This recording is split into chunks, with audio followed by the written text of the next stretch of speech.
Everyone thinks the hardest part was telling the world's most feared mafia boss he had two heirs. They were wrong. The real nightmare began when the woman who left him for dead walked back into our lives.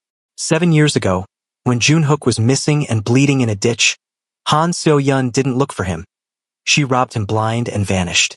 Now that he's a king, she's back with a vial of poison and a plan to erase my children. She thinks I'm just a soft assistant. She's about to find out that a mother protecting her dragons is the most dangerous thing on this planet. Tonight, the ex-lover learns one final lesson. You don't play with the dragon's queen. Before we see the moment Amara confronts the woman who left her man for dead, I have a quick question for the family. Tell me in the comments. Where in the world are you watching from? Write your city and country below. I read every single comment and I love seeing how far this story travels across the globe. And if you want to see Seo-yun get exactly what she deserves, don't forget to subscribe, hit that like button, and share this video. Your support keeps this story moving and helps us grow the Kong Empire. Are you ready? Let's begin. The air in the Kong estate didn't just feel cold. It felt lethal when the security gates opened, not for an enemy, but for the woman who once buried him alive. For 7 years, Amara had imagined this fortress would be her sanctuary, the one place where the shadows of the past couldn't reach her children. But as she watched the woman step out of that red Ferrari, Amara realized the gates weren't built to keep monsters out. They were built to keep the secrets in. Junhook stood at the bottom of the grand staircase, his face a mask of stone. But Amara saw the slight tighten of his jaw. She knew that look. It was the look of a man seeing the ghost of the woman who had left him to die in the rain 7 years ago. The transition from the small, salt-scented cottage on the coast to the oppressive, sterile grandeur of the Kong estate had happened too fast. For Amara, the move felt like stepping into a gilded cage where the bars were made of reinforced steel and high-definition surveillance cameras. But for her son, Noah, it was something much worse. To a 7-year-old with his father's eyes and an old soul's intuition, the estate wasn't a home. It was a fortress built on secrets he was already beginning to scent in the air. Amara stood in the center of the sprawling bedroom assigned to the twins, her hands trembling slightly as she unpacked a crate of their old toys. The contrast was jarring. The worn wooden blocks and frayed stuffed animals looked like relics from another life against the backdrop of Italian marble floors and silk-paneled walls. Outside the floor-to-ceiling windows, the Seoul skyline glittered like a sea of fallen diamonds. But within these walls, the silence was heavy, broken only by the distant, rhythmic footfalls of security detail patrolling the hallways. I don't like the men with the earpieces, Mommy. Noah's voice was small but startlingly firm. He was sitting on the edge of a bed that was far too large for him, his sketchbook clutched against his chest like a shield. His twin sister, Nia, was already distracted, humming to herself as she explored the walk-in closet that was bigger than their entire old kitchen. But Noah hadn't moved. He hadn't even taken off his shoes. "They're here to keep us safe, Noah," Amara said, though the words tasted like ash in her mouth. She crossed the room and knelt before him, searching his face. He looked so much like Junhook in this light. The same sharp brow, the same way of holding his mouth when he was thinking. "This is a big city. Your father, he has a lot of responsibilities. These men are just part of his job. They have guns under their jackets," Noah countered. His dark eyes locked onto hers with an intensity that made Amara's breath hitch. "I saw one when we got out of the car, and the man downstairs, the one you told us is our dad. He smells like the men with the guns." Before Amara could find a way to soften the truth, the heavy oak door creaked open. Kong Junhook stood in the threshold, his silhouette casting a long, intimidating shadow across the plush carpet. He had discarded his suit jacket, his white dress shirt unbuttoned at the collar and sleeves rolled up, revealing the faint edge of a tattoo crawling up his forearm, a dragon's tail lost in the cuff of his shirt. He looked less like a CEO and more like the predator Amara had glimpsed in the parking garage. "Is there a problem?" Junhook asked. His voice was deep, vibrating through the room with a natural authority that usually made grown men tremble. Amara stood up, smoothing her dress. "He's just adjusting, Junhook. It's a lot for them." Junhook walked into the room, his movements slow and deliberate. He didn't know how to be a father. He only knew how to be a leader. He stopped a few feet from Noah, looking down at the boy who carried his DNA but viewed him with the cold suspicion of an enemy. "This house is the safest place in Korea," Junhook said. His tone softened but still carrying that edge of iron. "No one can touch you here. Isn't that what you want? To be safe." Noah stood up from the bed. He was small, reaching only to Junhook's waist, but he didn't flinch. He didn't look away. "Safety isn't when people are scared of you," the boy said, his voice ringing out with a clarity that silenced the room. "The men downstairs are scared of you. The lady who came in the red car is scared of you. Even Mommy is scared sometimes." The air in the room seemed to vanish. Amara felt her heart hammer against her ribs. She saw Junhook's eyes flicker, a momentary lapse in his armor. He wasn't used to being challenged, certainly not by someone who stood 3 feet tall. "I am their commander," Junhook replied, his jaw tightening. "Fear is a tool for protection. You're too young to understand the world outside these walls, Noah. It is a place of monsters. My job is to be the biggest monster so they don't come for you." "Then I don't want to live here," Noah snapped. He reached into his sketchbook and ripped out a page. It was a drawing he had started in the car, a charcoal sketch of the estate, but he had drawn long, jagged shadows reaching out from the windows like claws. He crumpled the paper and dropped it at Junhook's handmade leather shoes. "I'd rather be back in our house with the leaky roof. At least there, the only monsters were in my books. Here, they walk the hallways and call me young master." Noah pushed past Junhook, his small shoulder bumping the man's leg as he ran toward the balcony. Amara started to follow, but Junhook held up a hand, stopping her. His gaze remained fixed on the crumpled ball of paper on the floor. "Let him go, Amara," Junhook whispered. "He's a child, Junhook. You can't talk to him like he's one of your lieutenants," she hissed, her voice low so Nia wouldn't hear. "He's sensitive. He sees things. He sees the blood on your hands even if you think you've washed it off." Junhook reached down and picked up the drawing. He smoothed it out against his palm, his eyes tracing the jagged, dark lines his son had drawn. A strange, twisted pride flickered in his expression, followed quickly by a shadow of profound regret. "He has my talent," Junhook muttered to himself, "but he has your heart. That's a dangerous combination in this house." Junhook walked out onto the balcony where Noah was standing, gripping the iron railing and staring out at the city. The wind whipped at the boy's hair. For a long moment, the two of them stood in silence, the king and the heir, separated by 7 years of silence and a mountain of corpses. "You think I like the men with the guns?" Junhook asked suddenly. Noah didn't turn around. "You pay them. You must like them." "I pay them because I know what happens to people who don't have them," Junhook said, leaning against the railing. He looked out at the city, his eyes distant. "When I was not much older than you, I watched people I loved taken away because I wasn't strong enough to stop it. I decided then that I would never be weak again. I built these walls not to hide, but to ensure that if the world ever came for what was mine again, they would find a fortress, not a home." Noah finally looked up at him. "But Mommy says homes are made of love, not stone." Junhook looked at Amara, who was standing in the doorway, her silhouette framed by the warm light of the bedroom. A look of raw, unshielded longing crossed his face. "Your mother is right, but in my world, love is a luxury that costs lives. I am trying to learn how to have both, Noah, but I need you to stay. I need you to show me how to make this a home." Noah looked back at the city, then down at Junhook's hand.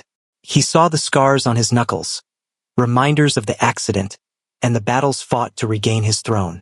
"If I stay," Noah said, his voice trembling just a little, "do you promise that the monsters won't ever come inside?"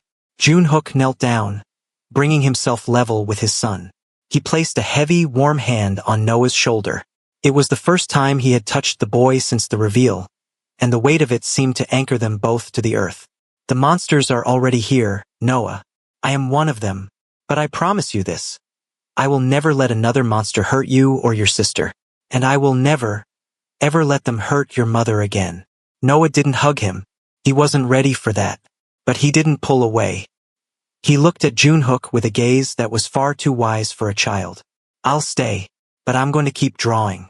And if I see a monster, I'm going to tell Mommy." Junhook gave a grim, ghost of a smile. "Fair enough. As Junhook stood up and walked back into the room, he caught Amara's eye. The tension between them was palpable. A mix of old desire and new, terrifying responsibility. He brushed past her, his voice a low rumble that only she could hear. He's going to be harder to break than Marcus ever was. He's a true Kong. He's not yours to break, Amara whispered back, her eyes flashing with fire. He's mine to raise. Junhook stopped and looked at her, his dark eyes searching hers. He is both, Amara. And the sooner you realize that the world knows he exists, the sooner you'll realize why these guards are necessary. He walked toward the door, but stopped when he saw Nia running toward him with a doll in her hand. Unlike her brother, Nia was enamored by the castle and the shiny things. She hugged Junhook's leg, and for a split second, the feared Mafia boss froze, his hands hovering in the air as if he were afraid he might break her. Slowly, awkwardly, he patted her head. "Is the princess hungry?" he asked, the words sounding foreign on his tongue. "I want ice cream," Nia giggled. "Then ice cream you shall have. Even if I have to buy the factory," Junhook replied. As he led Nia out of the room, Amara felt a cold chill settle over her. The domesticity of the moment felt like a lie. She looked back at the balcony where Noah was still standing, his sketchbook open once more. He was drawing again, but this time he wasn't drawing shadows. He was drawing the man with the dragon tattoo, but he was drawing him with a sword in his hand, standing in front of a door. Amara walked to the window and looked down at the driveway. The red Ferrari was gone, but the ghost of Han Seo-yun lingered in the air like a poisonous fog. She knew that the challenge Noah had issued was just the beginning. The fortress was already under siege, and the enemy wasn't just at the gates. She was already weaving her way into the cracks of their new life. Amara reached into her pocket and pulled out her phone. She saw a missed call from an unknown number and a single text message that made her blood run cold. Asterisk, a dragon only keeps what he can protect. How long do you think you can keep his heirs alive in a house full of traitors? Asterisk. She looked at Noah, then at the empty hallway where Junhook had disappeared with Nia. The stability she had fought 7 years for was gone. She was no longer a ghost in a coastal village. She was the queen in a den of wolves, and as the moon rose over Seoul, Amara Cole realized that to save her children, she might have to become exactly what Noah feared. She wouldn't just live among the monsters. She would have to rule them. Amara closed the balcony doors and locked them, the click of the bolt sounding like a finality. She sat on the bed beside Noah and took his hand. "We're going to be okay, Noah." "I know, Mommy," Noah said without looking up from his page, "because you're the only one who isn't scared of the dragon. And that makes you the strongest monster of all." Amara pulled him close, her heart aching. The innocence was fading, replaced by the harsh reality of their new lineage. The Kong blood was waking up in her son, and as she looked at his latest drawing, a dragon coiled around a small, fragile heart, she knew that the game hadn't just begun. It had already claimed its first victim, the peace she had tried so hard to give them. Now there was only the fortress, and the long, dark night ahead. The rain in Seoul 7 years ago didn't fall. It judged. It was a torrential, suffocating downpour that turned the neon lights of the Gangnam district into bleeding smears of red and blue against the asphalt. That was the night the world ended for Kong Junhook, though he wouldn't truly understand the depth of the wreckage until 120 days later. To understand the man who now sat upon a throne of glass and iron, one had to understand the man who had been left to rot in the mud of a construction site on the outskirts of the city, his life force leaking into the thirsty earth while the woman he loved was busy calculating the value of his disappearance. The memory always began with the sound of screeching tires and the sickening crunch of metal, a sound that stayed with him even through the 4 months of darkness that followed. It hadn't been an accident. Junhook knew that even as his car flipped, the world spinning in a nauseating kaleidoscope of shattered glass and sparks, he had been targeted. He was a rising star then, a brilliant financial mind with a streak of ruthlessness that threatened the established order of the underworld. He had money, he had a vision, and he had Han Seo-yun. Or so he thought. For 4 months, Kong Junhook was a ghost. To the medical staff at the charity hospital where he had been dropped off by a nameless passerby, he was patient 404. A man with a fractured skull, shattered ribs, and a face so swollen and bruised he was unrecognizable. He lay in a coma, a vegetable in a ward that smelled of antiseptic and despair, while his brain fought a silent war to reconnect with reality. He had no identification. His wallet and watch had been stripped by scavengers before the ambulance arrived. For those 120 days, he didn't exist. He was a body taking up space, a flicker of electricity in a silent heart. In his dreams, he saw Amara. He saw that one night of stolen heat, the softness of her skin, and the way she had looked at him with a purity that terrified him. But more often, he saw Seo Yun. He saw the woman he had promised a kingdom to, the woman who held the keys to his digital vaults and the deed to their future. In the darkness of his coma, her face was his anchor. He fought to wake up for her. He clawed his way back from the brink of brain death because he imagined her at home, weeping, searching every hospital, calling every contact, refusing to believe he was gone. He imagined her as the one person who wouldn't give up on a man who had nothing left but his name. When Junhook finally opened his eyes, the light was a physical assault. It took weeks for his vision to clear, weeks for his tongue to remember how to shape words. His first word wasn't a prayer. It was her name. Seo Yun, he had rasped, his throat feeling as though it were lined with broken glass. The nurses had looked at him with pity, a look he would grow to loathe. They told him he was lucky to be alive. They told him he had been a John Doe for a third of a year. The day he finally discharged himself, limping, his ribs still aching with every breath, his face scarred with a permanent jagged line that missed his eye by an inch, he didn't call a car. He didn't have a phone. He walked. He walked through the streets of Seoul like a specter, his clothes rags, his spirit held together by the singular, burning need to reach the penthouse. He imagined the moment the elevator doors would open. He imagined the look of shock and joy on Seo Yun's face. He imagined her falling into his arms, telling him that she had kept everything ready, that they could rebuild, that they were safe. But the city had moved on. The season had changed from a biting winter to a humid, oppressive spring. When he finally reached the luxury high-rise that held his life's work, the doorman, a man he had tipped $1,000 every Christmas, didn't even look him in the eye.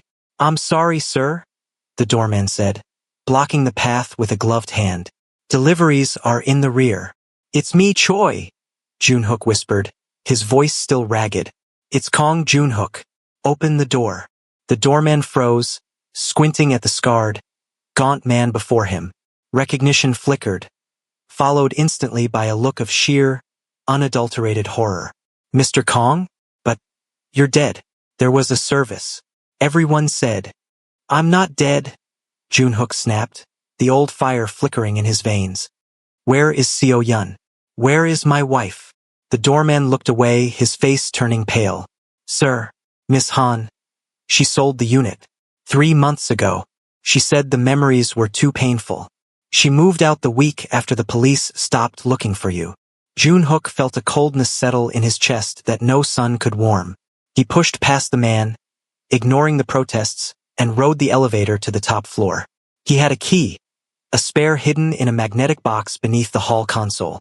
His hands shook as he pulled it out. The metal was cold. The lock turned with a click that sounded like a gunshot in the silent hallway. The penthouse didn't smell like her. It didn't smell like the expensive lilies she loved or the sandalwood he preferred. It smelled of nothing. It was a hollowed-out shell. The Italian leather sofas were gone. The artwork, pieces he had spent millions to curate, had been stripped from the walls, leaving pale rectangles on the paint like scars. Even the light fixtures had been removed. She hadn't just moved. She had harvested the apartment. He walked into the master bedroom. The massive bed where they had whispered about their future was gone. In its place was a single crumpled piece of paper on the floor, a receipt from a high-end auction house. He picked it up. It listed his entire life. His watches, his car, the jewelry he had bought her for their anniversary. The date on the receipt was less than 30 days after his accident. She hadn't waited for the body to grow cold. She had started liquidating him while he was still on a ventilator. The betrayal was a physical weight, pressing the air from his lungs. He slumped against the bare wall, his fingers digging into the drywall. He went to the kitchen, or what was left of it. He checked the floorboard beneath the pantry where he kept his emergency black accounts, cold storage drives with millions in untraceable cryptocurrency. It was his failsafe, the money that would ensure they could disappear if things ever went wrong. The floorboard was loose. He pried it up with bleeding fingernails. The space was empty. There was nothing left. Han Seo-yun had taken the money he had earned in blood and used it to fund her escape. She hadn't just left him. She had erased him. She had taken his past, his present, and his future, leaving him a broken man in an empty room. He learned later that she had told the world he was a degenerate gambler who had fled his debts, tarnishing his reputation so thoroughly that no one would ever look for him. She had sold his home to his biggest rival, the very man who had likely ordered the hit on his car. That was the moment the Kong Joon-hook of the past died. The man who believed in loyalty, the man who believed that love could survive a storm, was buried in that empty penthouse. He had stood at the window, looking out at the city he had once thought he conquered. He had nothing. No money, no home, no name. He was a ghost in a city of millions. But as he stared at his reflection in the glass, the jagged scar across his cheek, the hollowed-out eyes of a man who had seen the bottom of the abyss, a new emotion took root. It wasn't sadness. It wasn't even anger. It was a cold, crystalline resolve. He would not die. He would not disappear. He would claw his way back, not for the money, and not for the status, but for the reckoning. He would build an empire so vast that she would have nowhere to hide. He would become the most feared man in Korea so that when he finally found her, the sound of his name would be the last thing she ever heard before her world collapsed. For the next 6 years, he had lived in the shadows of the underworld. He had started as a debt collector for small-time thugs, using his brilliance to reorganize their chaotic books. He had moved up through the ranks of the syndicates, his lack of fear making him a legend. He took the jobs no one else wanted. He survived 3 more assassination attempts, each one only making him harder, colder. He reinvested every penny, played the markets like a grandmaster, and slowly, piece by piece, he bought back his life. He didn't just rebuild his wealth, he tripled it. He took over the Kong Group, a dying conglomerate, and turned it into a weapon of economic war. He became the CEO who never smiled, the man who lived in a glass skyscraper but slept with a gun under his pillow. He had everything now. The cars, the planes, the power. He had the executive floor that felt like a temple to his own survival. And yet, in the quiet moments, he still felt the phantom pain of those 4 months. He still felt the coldness of the empty penthouse. He had convinced himself that women were a liability, that love was a weakness used by predators like Seo-yun to find the soft spots in a man's armor. That was why Amara's return had been such a cataclysm. Sitting in his office now, 7 years after the accident, Joon-hook leaned back in his leather chair, his eyes fixed on the security monitors showing the hallway of his estate. He watched Amara walk past a camera, her expression guarded, her hand resting protectively on Noah's shoulder. He thought about the night he had woken up in that hospital. He thought about the 120 days of silence.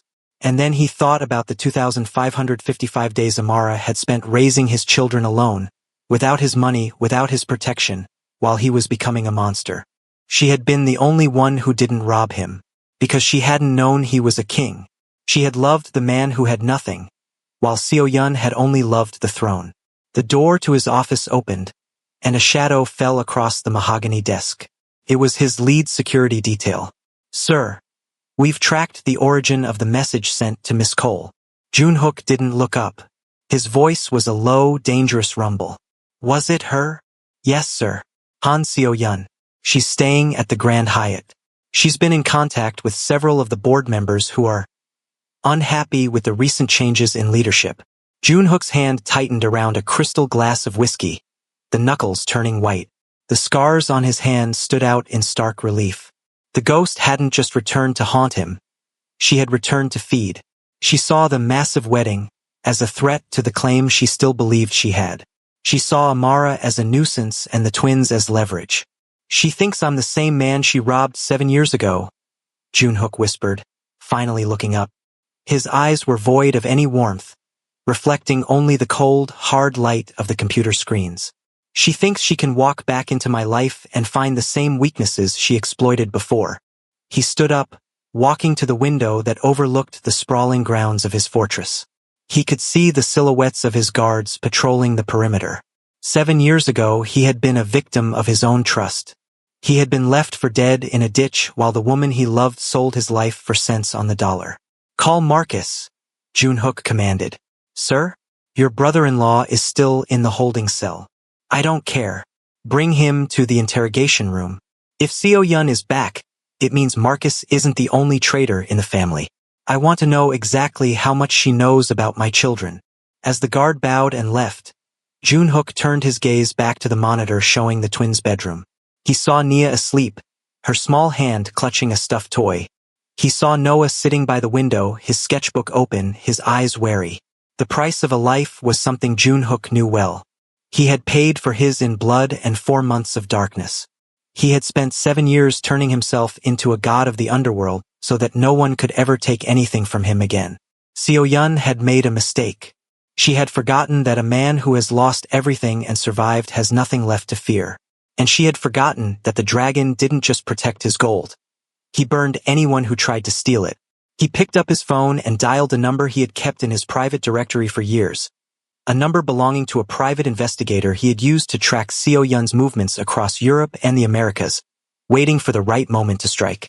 "It's time," Junhook said when the line connected. "The vulture has landed. Prepare the dossiers.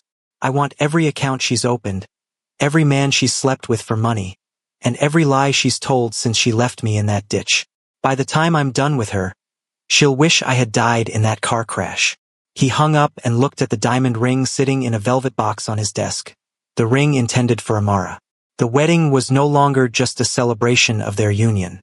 It was a battlefield. Seo-yun had sold his home, his car, and his dignity 7 years ago. But she would never touch his heirs.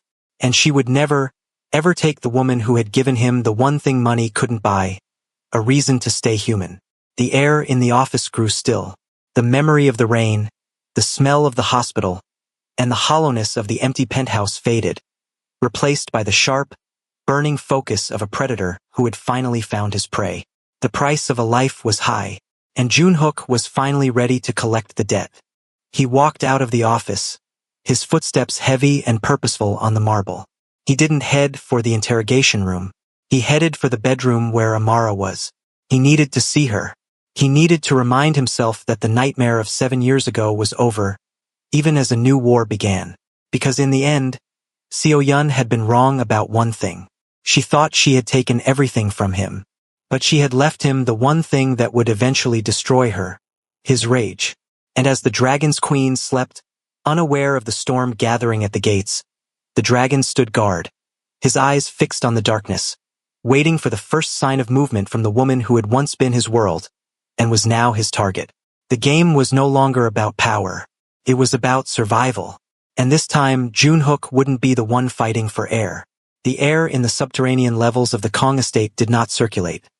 It stagnated, thick with the smell of damp concrete and the sterile, metallic tang of high-security ionized air. Amara Cole descended the stairs, her heels echoing like a rhythmic countdown against the stone. In the world above, she was the dragon's queen, draped in silk and surrounded by the scent of expensive lilies. Down here, she was just a sister going to face the man who had sold her soul to the devil while telling her he was saving her life. 2 guards stood outside the heavy steel door, their faces as expressionless as the stone walls they protected. They didn't ask for her identification. They didn't challenge her. They simply bowed, their movements synchronized and silent, and pulled the heavy bolts back. The sound of the iron grinding against iron was a jarring reminder of where she was, the belly of the beast, where the laws of the sunlit world ceased to exist. Marcus Cole sat on a narrow cot in the center of the room. The space was clean, almost clinical, but it was a cage nonetheless. He looked smaller than she remembered, stripped of the expensive Italian suits and the swagger of a Mafia lieutenant. He wore a simple gray tracksuit, his hair disheveled, his eyes bloodshot from lack of sleep. When the door creaked open, he didn't look up immediately. He remained staring at his hands, which were clasped tightly between his knees. "I brought you something," Amara said, her voice sounding hollow in the small space. She set a small paper bag on the bolted-down table. "The pastries from that bakery on the corner of our old street. The ones with the bitter orange marmalade you used to like." Marcus finally looked up. A ghost of a smile flitted across his face, but it was quickly replaced by a shadow of profound regret. You always were too good for this family, Amara. Even when I was throwing you to the wolves, you were looking for the orange marmalade. Amara didn't sit. She stood by the door, her hands folded over her stomach, feeling the weight of the diamond collar around her neck. It felt heavier down here, a reminder of the price she had paid for the safety of her children. Why did you do it, Marcus? 7 years. 7 years of looking me in the eye while I struggled to buy milk for Noah and Nia. 7 years of telling me Junhook thought we were a burden, while you were telling him I had run away with someone else. Marcus stood up, pacing the 3 steps allowed by the dimensions of his cell. You don't understand the pressure, Amara. You were always protected by your innocence. I was the one in the trenches. I saw what happened to the families of men who rose too fast. When Junhook had that accident, I thought it was over. I thought the rival families would tear us apart. If I had brought you into that chaos, you would have been dead within a week. I lied to keep you hidden. I lied to keep you alive. You lied to keep yourself powerful, Amara countered, her voice rising with a cold, sharp edge. You used my children as leverage. You kept the heir of the Kong Empire in a shack by the sea so you could play king while Junhook was rebuilding his throne. You weren't protecting me, Marcus. You were hedging your bets. Marcus stopped pacing and looked at her, his eyes narrowing. Maybe, in the beginning, but then it became a habit. A lie is like a drug, Amara. The more you tell it, the more you need it to survive. But you didn't come down here to talk about the past. You came because you saw her. You saw the red Ferrari. Amara felt a chill that had nothing to do with the temperature of the room. Han Seo-yun. Marcus laughed. A harsh, jagged sound that grated against the silence. The ghost has returned to claim the grave. You think I'm the villain of this story? You think Junhook is the monster you should fear? You have no idea what's walking through those gates. Seo-yun isn't just an ex-lover, Amara. She's a virus. She's the only person who ever truly got under Junhook's skin. And she's the only one who knows exactly where the cracks are in his armor. He hates her, Amara said, though she felt a tremor of uncertainty. He told me what she did, how she robbed him while he was in a coma, how she sold his home. Hate and love are 2 sides of the same coin in this world, Marcus said, stepping closer to the bars. His voice dropped to an urgent whisper.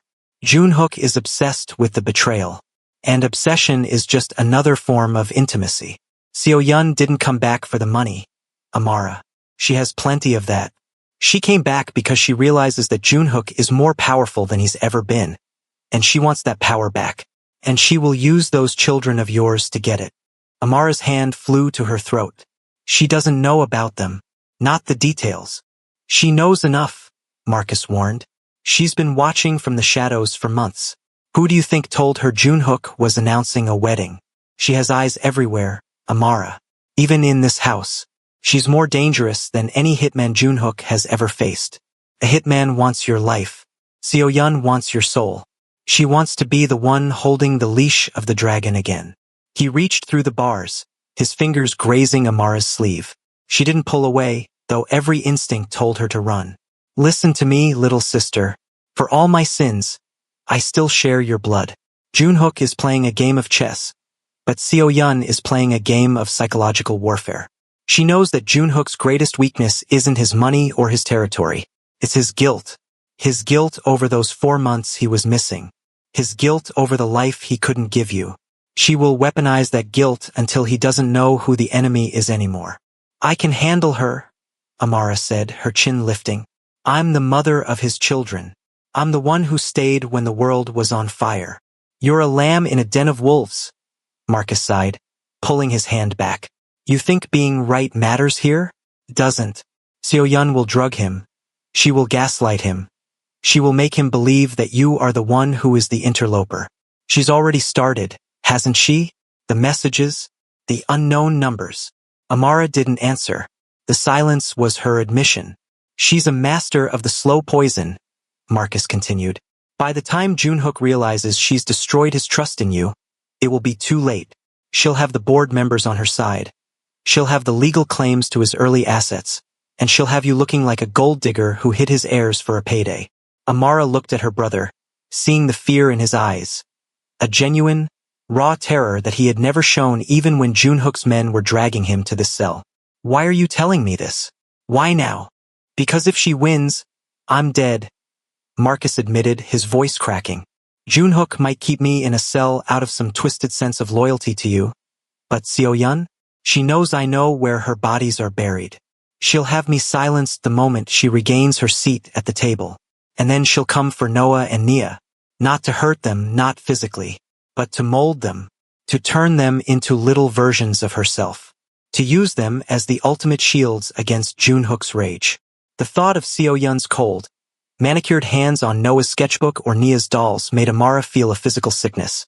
She turned toward the door, her resolve hardening into something cold and sharp. Amara, Marcus called out as she reached for the handle. Don't trust the guards. Don't trust the board members. And for God's sake, watch Junhook's glass. She's used that trick before. She doesn't need to kill him to win. She just needs him to lose his mind. Amara paused, her hand on the cold steel. If you're lying to me again, Marcus, if this is just another play to get yourself out of this cell, then let me rot here, Marcus said, his voice solemn. I've earned this cage, but you don't belong in one. If you want to save your family, you have to stop playing by the rules of a secretary. You have to start thinking like a predator. Because Seo-yun is already halfway through your front door. Amara stepped out of the cell, the heavy door thudding shut behind her. The sound of the bolts sliding into place felt final, a period at the end of her childhood. She walked back up the stairs, leaving the stagnant air of the basement behind, but the weight of Marcus's words followed her like a shadow. When she reached the main floor, the estate was bathed in the golden light of sunset, but it no longer looked like a fortress. It looked like a stage. She saw Junhook standing in the library, his back to her, staring at a portrait on the wall. He looked lonely, a titan burdened by the very crown he had fought so hard to reclaim. She wanted to run to him to tell him everything Marcus had said. But as she watched him, she noticed a small, white envelope resting on the side table next to his favorite chair. It was sealed with a wax stamp, a crest she didn't recognize, but the scent of lilies was unmistakable. Seo-yun was already inside. Amara didn't go to the library. Instead, she turned toward the kitchen. She found the head of the domestic staff, an older woman who had been with the Kong family for decades. From now on, Amara said, her voice dropping into a register of command that startled even herself. No one serves the chairman anything to drink or eat unless I have seen it first. Not the coffee, not the wine, not the water. If a guest brings a gift, it is to be brought directly to my office, unopened. The woman blinked, her eyes widening. But, Miss Cole, the chairman's preferences are handled by... I am the mother of the Kong heirs, Amara interrupted, stepping into the woman's space. Her shadow stretched long across the kitchen floor. And I am the future wife of your CEO. My word is the final word in this house. Do I make myself clear? The woman bowed deeply, her voice trembling. Perfectly clear, madam. Amara walked out of the kitchen, her heart racing. She felt the eyes of the security cameras on her. But for the first time, she didn't feel like a victim of surveillance. She felt like she was the one watching. She retreated to her private study, the small room Junhook had given her to manage the household affairs. She sat at the mahogany desk and opened her laptop. She didn't look at the wedding guest list or the catering menus. Instead, she opened a secure file that Junhook had unknowingly left accessible on the family network. The personnel files of the board of directors. Marcus was right about one thing. She had been playing the role of a secretary. She had been waiting for Junhook to protect her. But the dragon was currently blinded by his own past, haunted by the ghost of a woman who had already breached the perimeter. If Junhook couldn't see the poison in the cup, then she would be the one to dash it from his hand. If he couldn't see the traitors in the boardroom, she would be the one to expose them. She looked at the diamond collar in the mirror. It was no longer a symbol of her belonging to Junhook. It was a badge of office. She picked up her phone and dialed the unknown number that had messaged her earlier. She waited through the rings, her breathing steady, her eyes fixed on the door. When the line connected, there was a silence on the other end, followed by a soft, melodic laugh that chilled Amara to the bone. I was wondering how long it would take for the assistant to find her voice. Han So-yun purred. I'm not the assistant. Amara said, her voice like a blade being unsheathed. And I'm not the girl you think I am. You left Junhook when he was broken because you were too weak to handle the fall. But I'm the one who stayed. I'm the one who built a life out of the silence you left behind. How touching, Seo-yun replied, her tone dripping with mock sympathy. But let's be honest, Amara. You're just a placeholder. A warm bed and a convenient story for the press. Junhook doesn't love you. He loves the idea of a family he lost. Once I remind him of what we really were, the fire, the ambition, the blood, he'll realize that a commoner like you can never truly breathe the air at the top of this mountain. The air at the top is thin, Amara countered. Maybe that's why you're so desperate to claw your way back. But here's a warning, Seo-yun. You might know Junhook's weaknesses, but you don't know mine. And unlike you, I have something worth dying for. If you so much as breathe in the direction of my children, I won't wait for Junhook to handle it. I will end you myself. There was a pause on the other end, the first crack in Seo-yun's composure. We'll see about that at the gala, darling. Let's see who Junhook chooses when the past and the present are standing in the same room. I've already sent him a little reminder of what he's missing. I hope you like the scent of lilies. They're so popular at funerals. The line went dead. Amara slowly lowered the phone, her knuckles white. She looked at the door of her study, imagining the woman on the other end of the line, elegant, ruthless, and utterly convinced of her victory. Seo-yun thought this was a battle for a man's heart. She thought it was a competition of beauty and history. She didn't realize that she wasn't fighting a lover. She was fighting a mother whose children were finally safe, and who would rather turn the entire empire to ash than let them be used as pawns again. Amara stood up and walked to the window. Below, in the courtyard, she saw the guards moving in their silent patrols. They were Junhook's men, but she realized now that she needed her own eyes. She picked up the internal intercom. Send the head of security to my office. Now. As she waited, she opened the paper bag of pastries Marcus had left untouched. She took one out, the one with the bitter orange marmalade. She took a bite, the sharp, acidic sweetness hitting her tongue.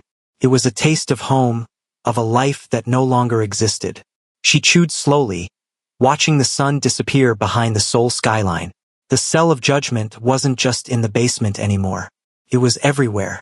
And as the darkness took hold of the city, the Dragon's Queen prepared for her first night of war. She wouldn't just watch the cup. She would find the person holding the vial.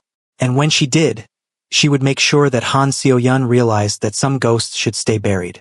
The game had officially moved from the boardroom to the heart of the home. And in this house, there was only room for one queen. Amara straightened her dress, wiped a stray crumb from the mahogany, and waited for the knock at the door. The girl who ran from the Mafia 7 years ago was gone. In her place was a woman who was beginning to realize that the only way to beat a monster was to understand exactly how it thought. And as the head of security entered the room, bowing low, Amara Cole didn't smile. She just began to issue her first orders. The fortress was hers to defend, and she intended to win. The grand ballroom of the Shilla Seoul was a cathedral of excess, draped in white orchids and illuminated by crystal chandeliers that dripped from the ceiling like frozen tears. This was the moment the Kong group was meant to announce its new era, the union of the dragon and his queen. But as Amara Cole stood at the top of the marble staircase, her hand resting on the gold leaf railing, she didn't feel like a bride. She felt like a soldier stepping onto a battlefield where the mines were made of gossip and the bullets were dipped in champagne. She was a vision in midnight blue silk, the fabric clinging to her curves like a second skin, while the diamond collar Junhook had fastened around her neck caught the light with every breath she took. Beside her, Kong Junhook looked every bit the apex predator. His black tuxedo was tailored to perfection, his expression a mask of cold, aristocratic indifference. He looked like a man who owned the world, yet as his fingers tightened around Amara's waist, she felt the subtle tension in his frame. He wasn't just presenting her to the world. He was bracing for the collision. The elite of Seoul's underworld and corporate upper crust watched them descend, a sea of silk and hungry eyes. For weeks, the tabloids had whispered about the mystery assistant, who had captured the heart of the most feared man in Korea. They looked for flaws, for the stutter in her step that would betray her common blood. But Amara moved with a grace that silenced them, her chin tilted at an angle that demanded respect. She wasn't just the mother of his heirs tonight. She was the shield standing between Junhook and the ghosts of his past. "Stay close," Junhook whispered, his voice a low vibration that only she could hear. "The vultures are circling." "Let them circle," Amara replied, her gaze fixed forward. "I've spent 7 years surviving in the dark. I'm not afraid of a few light bulbs." The gala was a choreographed dance of fake smiles and lethal subtext. Every board member who bowed to them held a hidden agenda. Every socialite who complimented Amara's dress was measuring the depth of her influence. But the atmosphere shifted the moment the heavy oak doors at the far end of the ballroom swung open. A hush fell over the room, a silence so sudden and heavy it felt like the air had been sucked out of the lungs of the elite. Han Seo-yun didn't just enter the room. She staged an invasion. She was dressed in a gown of blood-red lace that left little to the imagination, a bold, defiant contrast to Amara's regal blue. She moved with the practiced ease of a woman who had walked these halls when they were her own. Her eyes locked onto Junhook with a terrifying familiarity. Behind her, a small entourage of photographers followed, their flashes turning the entrance into a strobe light frenzy. "Junhook," Seo-yun purred, cutting through the crowd like a blade through silk. She ignored Amara entirely, stepping directly into Junhook's personal space. The scent of lilies followed her, heavy and cloying, a physical reminder of the flowers she had sent to the estate. "It's been far too long. I heard you were throwing a little party to celebrate your new arrangement." Junhook's face turned to stone. The hand on Amara's waist went rigid. "You weren't invited, Seo-yun. This is a private event for the Kong group." Seo-yun let out a soft, melodic laugh that carried across the ballroom. "Private? Darling, I still hold the legacy shares of the founding family. I don't need an invitation to my own history. Besides," she turned her gaze toward Amara for the first time, her eyes like chips of ice. "I wanted to see the girl who's been keeping my seat warm. She's charming. Very girl next door. I suppose after everything you went through, you needed something safe. Something simple." The insult was calculated to perfection. In the eyes of the high society guests, Amara was being framed as a rebound, a temporary comfort for a man who had suffered a traumatic loss. Seo-yun was playing the role of the grand tragic love, the one who had been there for the real Junhook, while Amara was merely the nanny who had stayed. "Safety isn't a weakness, Seo-yun," Amara said, her voice clear and carrying across the circle of eavesdroppers. She stepped forward, not away, closing the gap until she was eye to eye with the woman who had robbed her man of his life. And simple is a word usually used by people who don't understand the complexity of loyalty. Junhook doesn't need a ghost from his past to remind him of who he was. He has a family now that reminds him of who he is. Seo-yun's smile didn't falter, but her eyes darkened. She turned back to Junhook, reaching out a manicured hand to adjust his lapel, a gesture of intimate ownership. "Do you remember the night we signed the deeds to the penthouse, Hook? The rain was just like this. You told me that no matter what happened, I was the only one who truly understood the monster inside you. Can this girl say the same? Does she know the weight of the blood on those hands? Or does she just see the diamonds you bought her to keep her quiet?" The room held its breath. This was the play, to paint Amara as a gold digger and herself as the soulmate. Seo-yun was weaponizing the accident, using the trauma of those 4 missing months to bridge the gap between her and the man she had betrayed. Junhook caught Seo-yun's wrist before she could touch his skin. His grip was slow, deliberate, and clearly painful. "The woman standing beside me didn't need a deed to stay by my side. She didn't sell my home while I was bleeding in a ditch. You talk about understanding the monster, Seo-yun? The monster you knew is dead. The man standing here today was raised from that ditch by the strength of the woman you're trying to insult." He turned to the crowd, his voice booming with a terrifying authority. "Tonight was meant to be an engagement gala, but let it be a declaration. Amara Cole is not a replacement. She is the foundation, and anyone who mistakes her grace for weakness, or her silence for ignorance, will find out exactly what happens when the dragon protects his own." Seo-yun wrenched her arm away, her face twisting into a mask of beautiful rage. She leaned in close to Amara, her voice a venomous whisper that only they could hear. "Enjoy the throne while it lasts, little secretary. But remember this, he's a creature of habit. And habits always return to what they know. I was his first choice. You're just his last resort. Let's see how long he stays loyal. When I start revealing the secrets your brother Marcus told me while you were playing house in your little village. Amara felt the blood drain from her face at the mention of Marcus. Seo Yun saw the flicker of fear and grinned, tapping Amara's cheek with a single finger. The gala is just the beginning, darling. By the end of the night, he'll be wondering why he ever thought a ghost could raise his heirs. Seo Yun swept past them, moving toward the bar with the confidence of a woman who had just planted a bomb and was waiting for the timer to hit 0. Amara stood frozen, the noise of the ballroom rushing back in like a tidal wave. She felt June Hook's hand on her back, guiding her toward the balcony for air. Don't listen to her, June Hook muttered as they stepped into the cool night air. She's desperate. She's trying to get into your head. She already knows about Marcus, June Hook, Amara said, her voice trembling. She knows he was talking to her. If she tells the board that Marcus was collaborating with her to hide the heirs, they'll use it to claim I was part of the conspiracy to keep you away from your children for a payday. June Hook pulled her into his arms, his forehead resting against hers. I don't care what the board thinks. I know the truth. But the world doesn't. Amara cried, looking up at him with eyes full of tears. She's trying to make me look like her. A woman who uses you for what you have.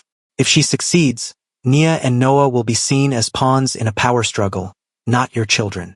June Hook looked out over the city, his jaw set in a line of iron. He realized that Seo Yun wasn't just attacking his relationship. She was attacking the legitimacy of his lineage. She was trying to poison the well before the children could even take their place in it. Then we changed the game, June Hook said, his voice dropping into that dark, lethal register. If she wants to play the temporary replacement card, we'll show her what a permanent queen looks like. Tonight, we don't just announce an engagement. We announce the formal recognition of the heirs. We put their names on the legal documents in front of everyone. We make them untouchable. But they're just children, June Hook. If we do that tonight, there's no going back. Their faces will be everywhere. They are already everywhere, Amara. Seo Yun has already seen them. The only way to protect them now is to give them the power they were born with. Amara looked back through the glass doors at Seo Yun, who was currently surrounded by 3 of the most influential board members, laughing and sipping wine as if she had already won. Amara thought of Noah's drawings, the shadows with claws. She realized that the only way to kill the shadows was to step into the light, no matter how blinding it was. Do it, Amara said, wiping her eyes and straightening her silk skirts. Let's show her that the assistant is finished. The queen is taking her throne. As they re-entered the ballroom, the music changed to a slow, haunting waltz. June Hook led Amara to the center of the floor, the crowd parting like the Red Sea. He didn't wait for the MC. He took the microphone from the podium himself. I have one final announcement for the evening, June Hook said, his eyes fixed directly on Seo Yun. Many of you have wondered about the woman at my side. You have heard rumors of a past and whispers of a temporary arrangement. Let me be clear. Amara Cole is the mother of my children, Noah and Nia Kong. As of this moment, they are the sole recognized heirs to the Kong Group and the Kong estate. Any move against them is a move against me, and any attempt to suggest otherwise. He paused, his gaze lingering on Seo Yun's pale face. Will be treated as an act of war. The gasp that went through the room was audible. In one sentence, June Hook had ended the speculation and placed a target on his own back to shield his family. Seo Yun's glass shattered on the floor, the red wine looking like a fresh wound against the white marble. Amara stood tall, her hand clasped firmly in June Hook's. She looked at Seo Yun and, for the first time that night, she smiled. It wasn't a smile of kindness. It was a smile of survival. The temporary replacement had just become the most powerful woman in the room. And as the photographers rushed forward, Amara knew that the piece of her old life was gone forever. But as she looked at June Hook's fierce, protective gaze, she realized that for the first time in 7 years, she wasn't running. She was reigning. The gala wasn't an ending. It was the coronation of a new kind of monster. And as the Dragon's Queen turned to lead her husband back into the fray, she knew that Seo Yun's vial of poison was still out there. But tonight, the queen had the crown. And she wasn't letting go. Now write the next chapter using the outline below. The minimum word count for this chapter is 1,000 words. Maximum 3,000.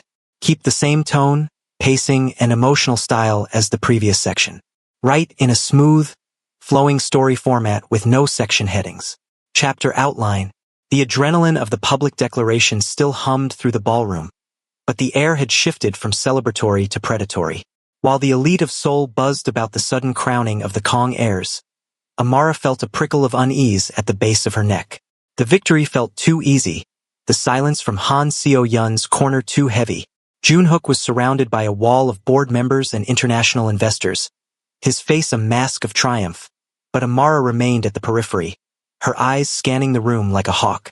She remembered Marcus's warning in the damp darkness of the cell. Watch his glass. Seo-yun was no longer fuming. She had retreated to a velvet lounge area, draped across a chaise like a queen in exile, surrounded by a small group of sycophants. She looked calm, too calm for a woman who had just been publicly humiliated. Every few minutes, her gaze flickered toward Junhook, not with longing, but with the cold, patient calculation of a hunter waiting for a trap to spring. A waiter moved through the crowd, carrying a silver tray of vintage Krug. Amara watched him. She watched every hand that reached for a flute, every movement of the staff. She saw Seo-yun signal to one of her own assistants, a young man with a nondescript face who slipped toward the service entrance. Amara began to move, threading through the silk and tuxedo-clad bodies, her heart hammering against her ribs. She reached Junhook just as the chairman of a major shipping conglomerate raised his glass for a toast.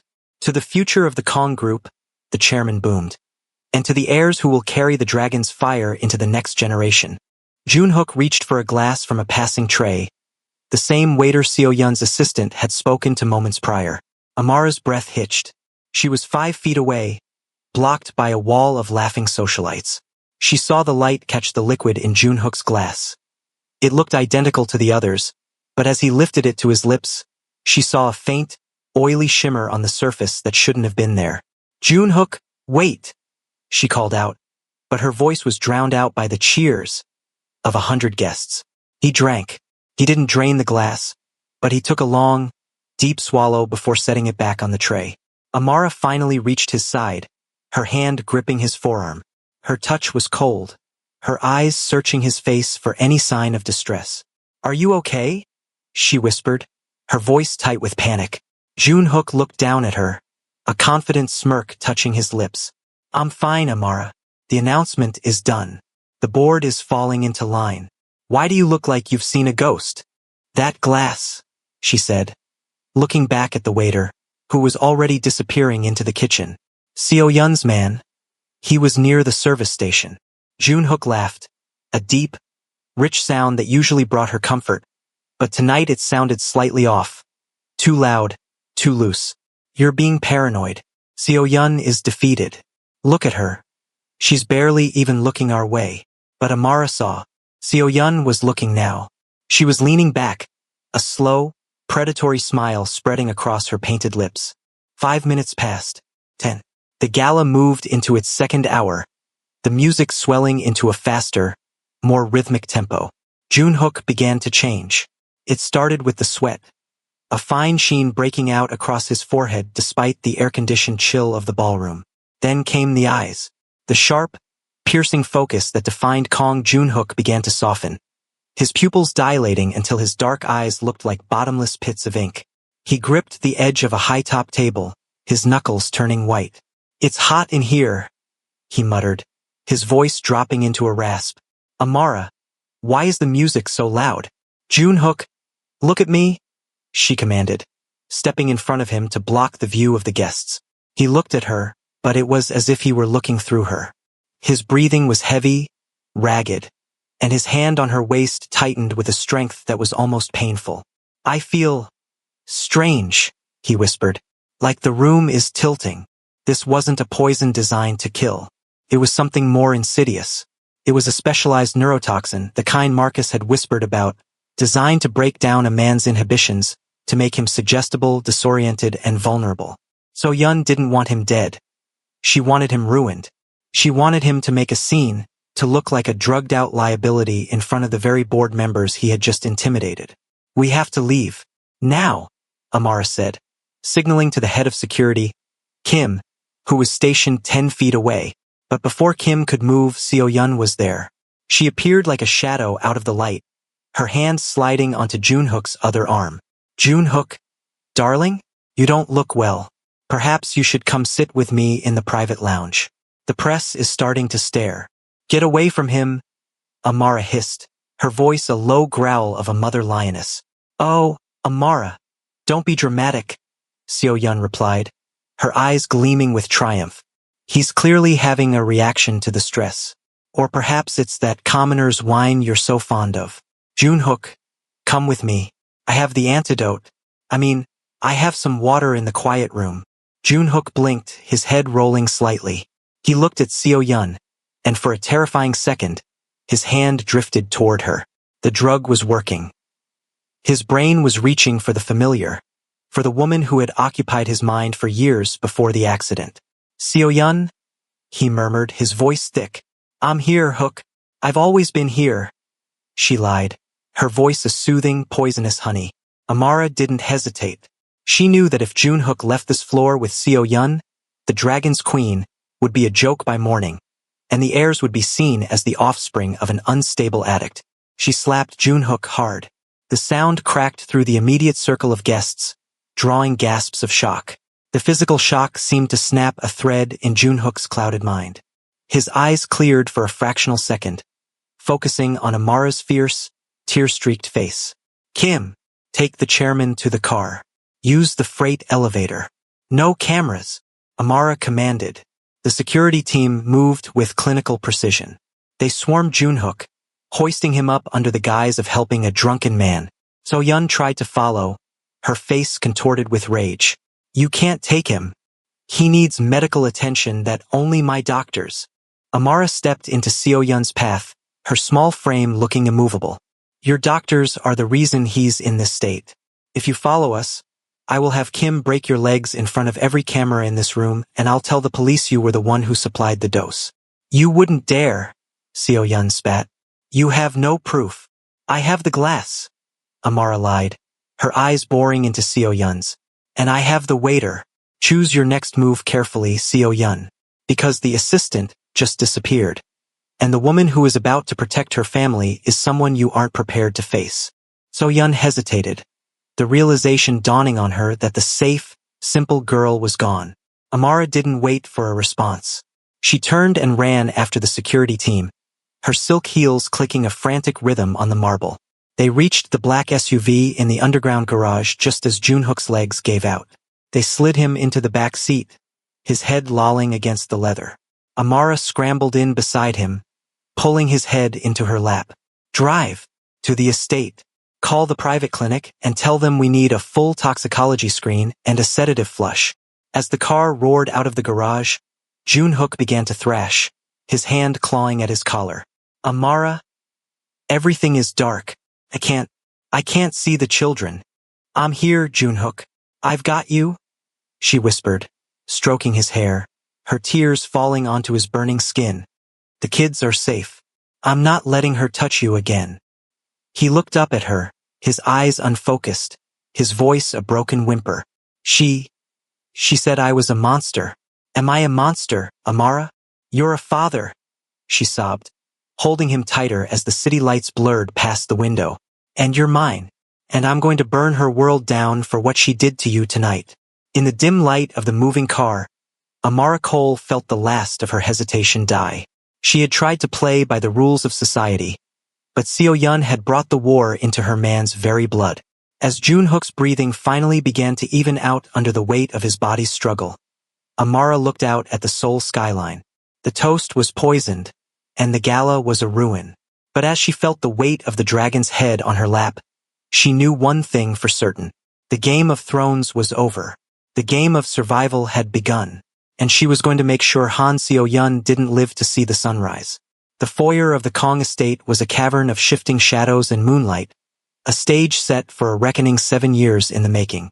Amara sat in the high-backed velvet chair, the cold weight of the beretta pressed against her thigh, hidden by the midnight blue silk of her gown.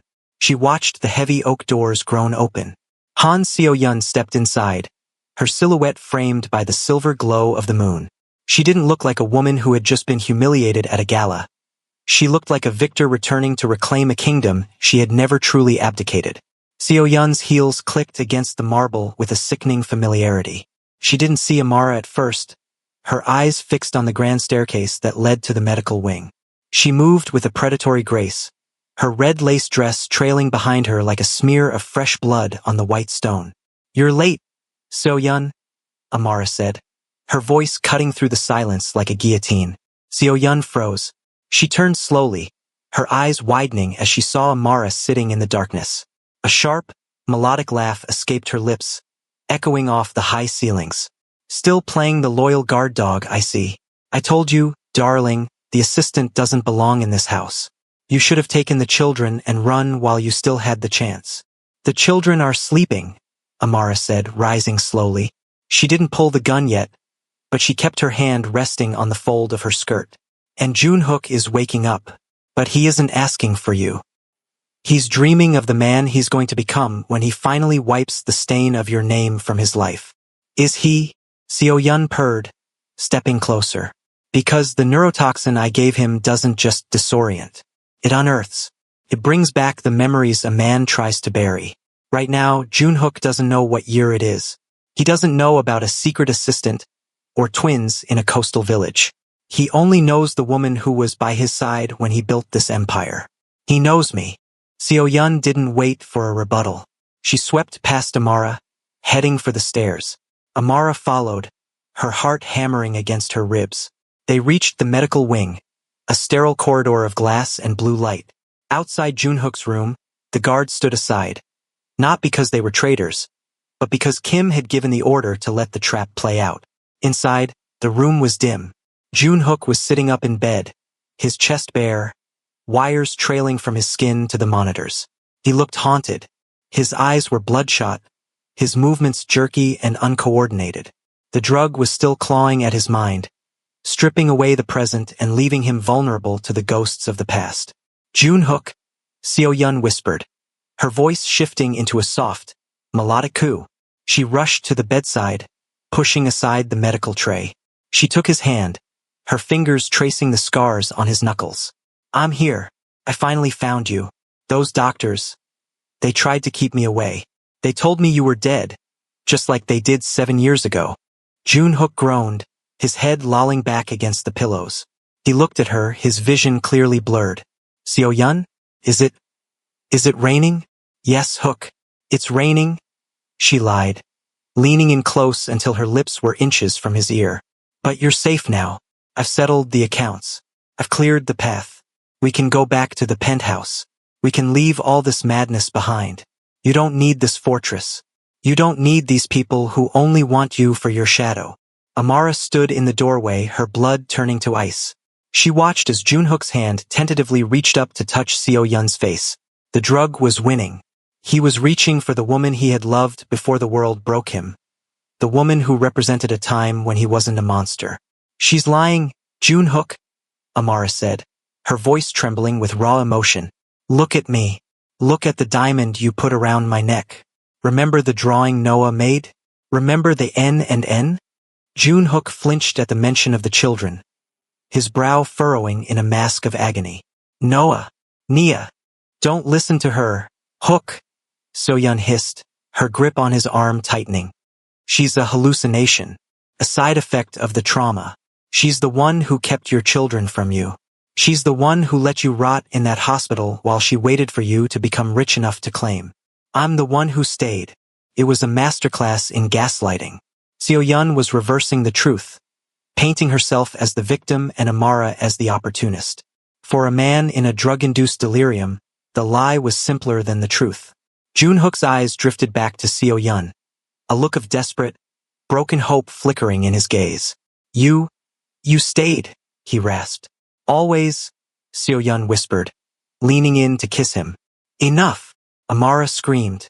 She lunged forward, grabbing Seo-yun by the hair and wrenching her away from the bed.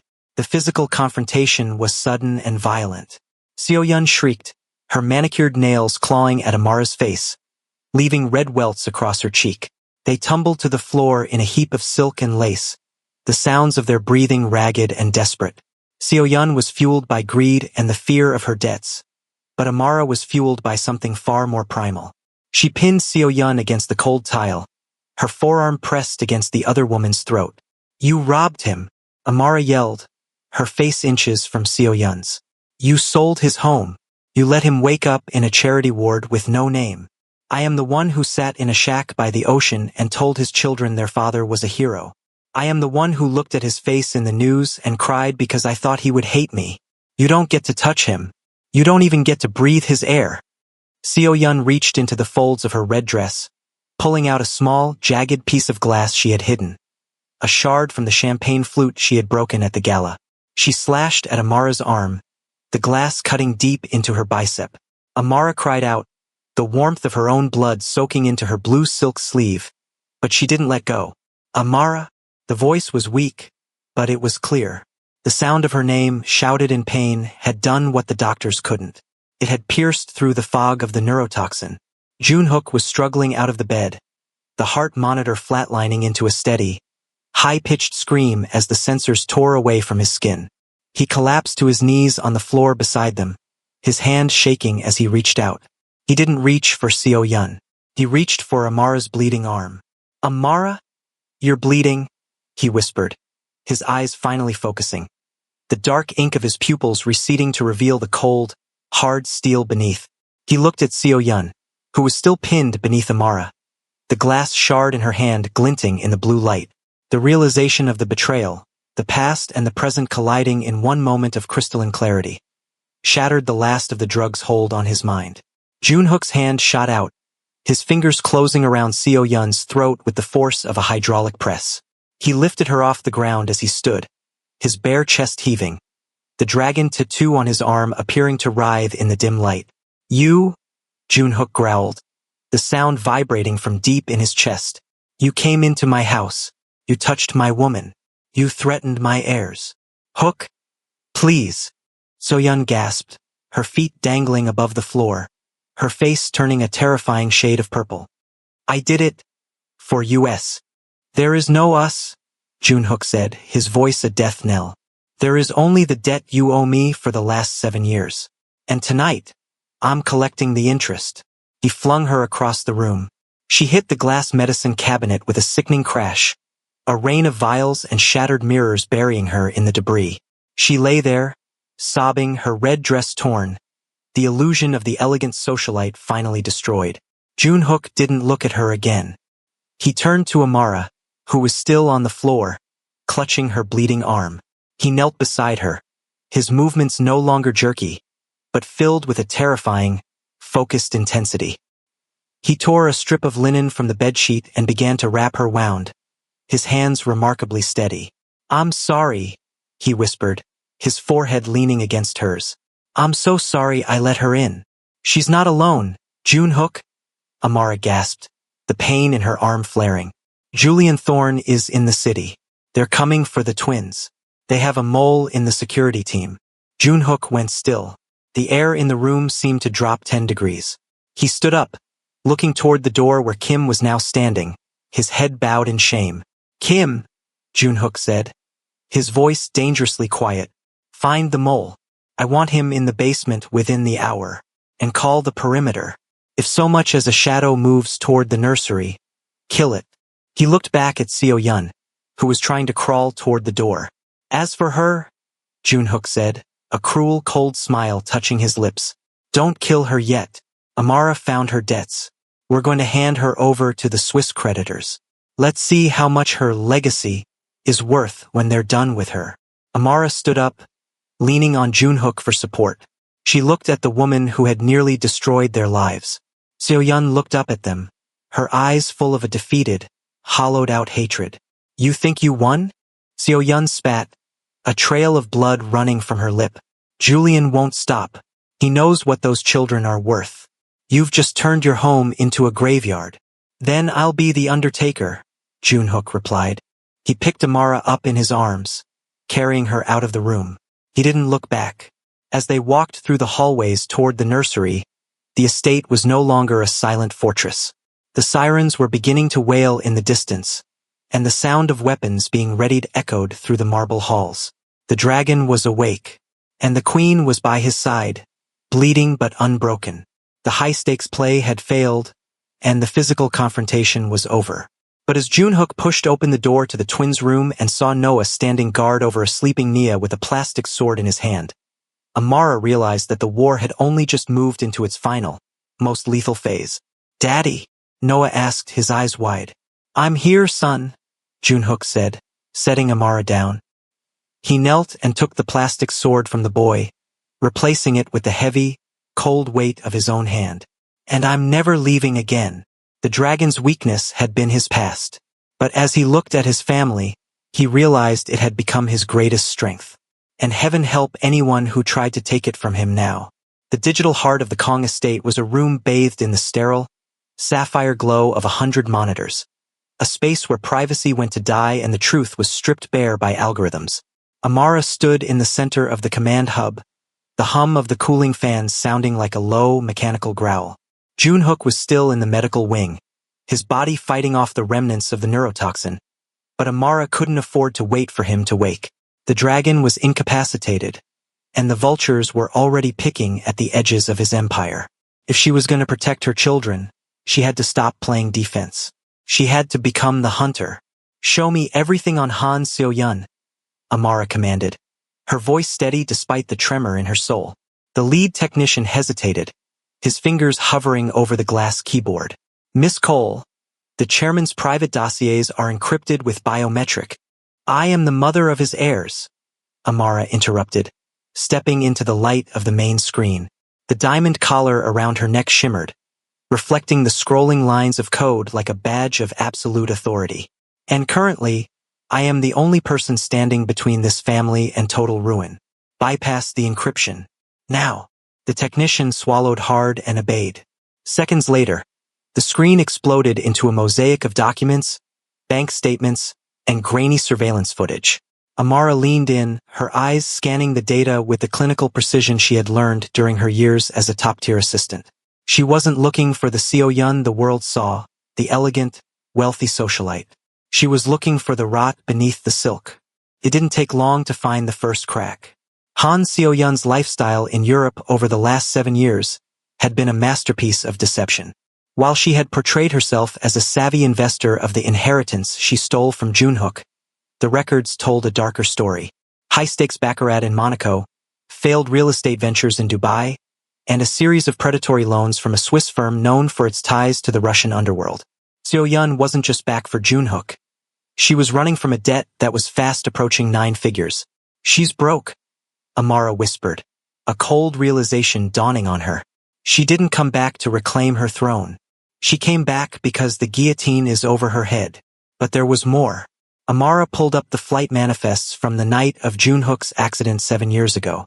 She cross-referenced them with the personal accounts Seo-yun had emptied. One name appeared repeatedly in the hidden metadata of the wire transfers. Julian Thorne. Amara pulled his file. Thorne was the new boy, the man Seo-yun had flaunted in the months following Junhook's supposedly final accident. He was the golden-haired scion of a rival shipping dynasty, the man who had supposedly offered her the stability Junhook lost. But as Amara dug deeper into the encrypted communications, she found the true nature of their alliance. Seo-yun hadn't just left Junhook for Thorne. She had used Thorne to facilitate the hit on Junhook's car. The surveillance network flickered as Amara accessed a long-buried police report from a precinct in the outskirts of Seoul.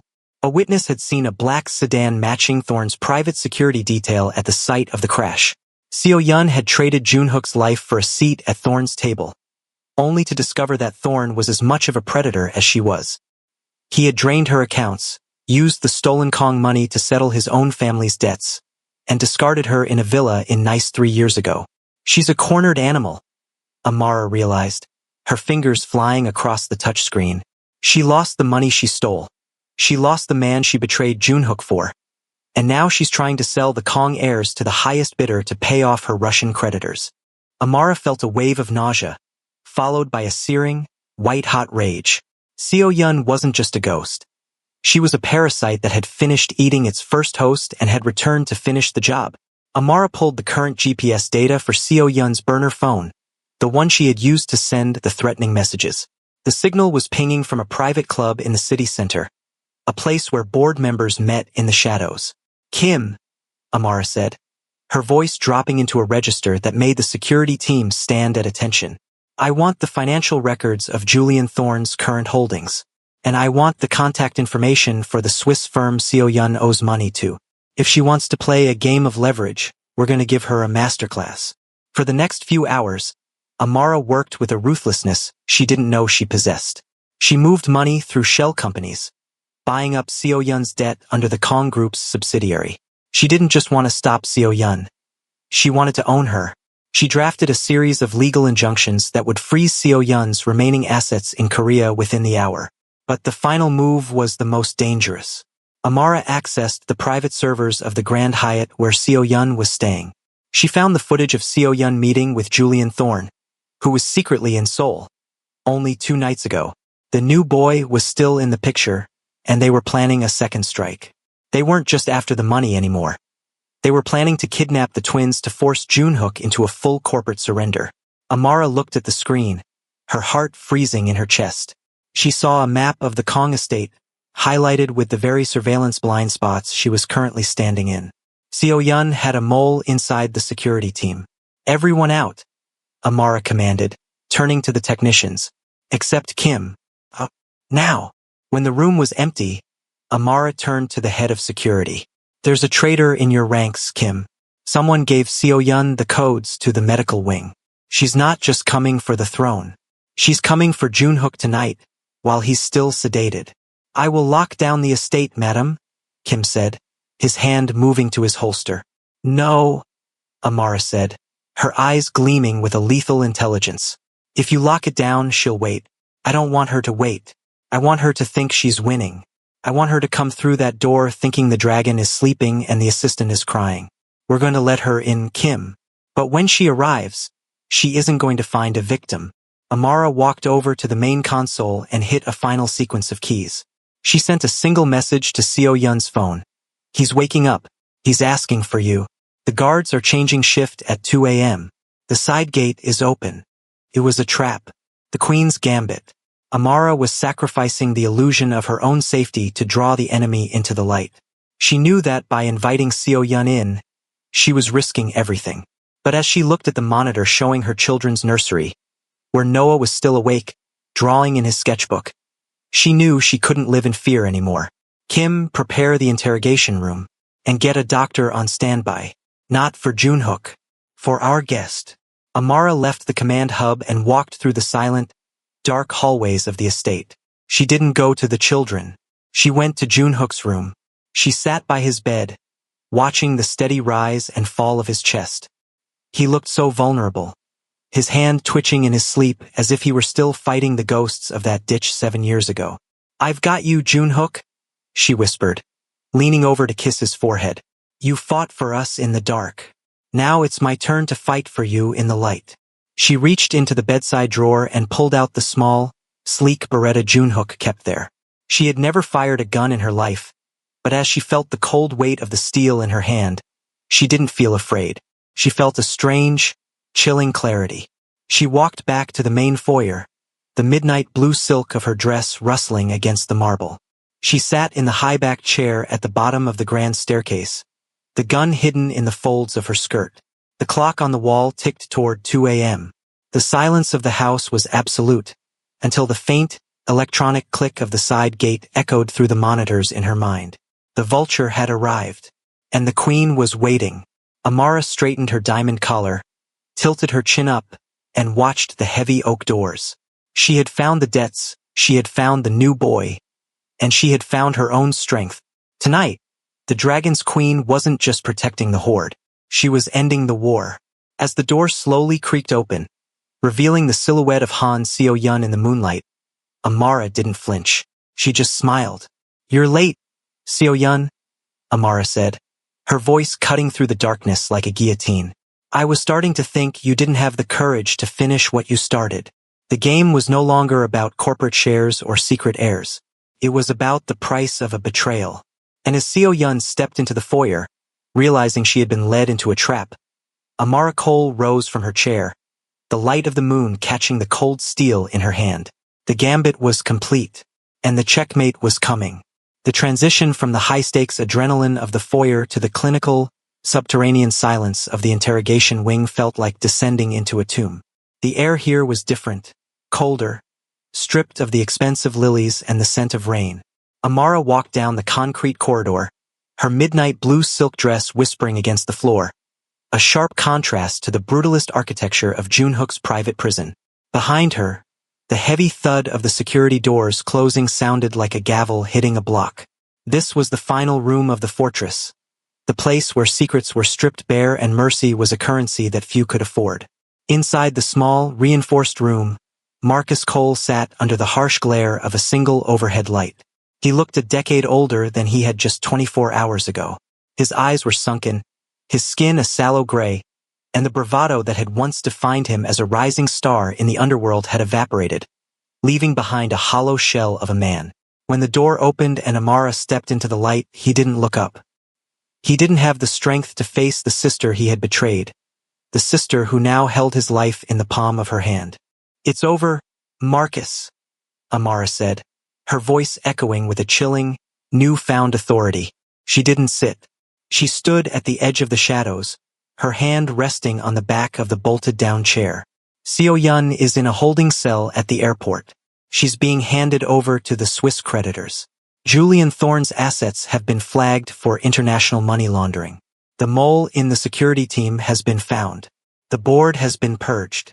Marcus let out a ragged, dry laugh. "You did all that? My little sister, the assistant? You've become quite the monster, Amara. Junhook must be so proud." "I didn't do it for Junhook," Amara replied, her eyes narrowing. "And I didn't do it to become a monster. I did it because you left me no choice. You sold our blood, Marcus. You used my children, your own niece and nephew, as a bargaining chip to keep yourself relevant in a world that was already moving past you. You watched me struggle for 7 years, watched me cry over the lack of a father for my children, while you knew exactly where he was. You knew he was alive and you knew he was looking for us. You didn't protect me. You stole 7 years of my life." Marcus finally looked up, his eyes glassy with unshed tears.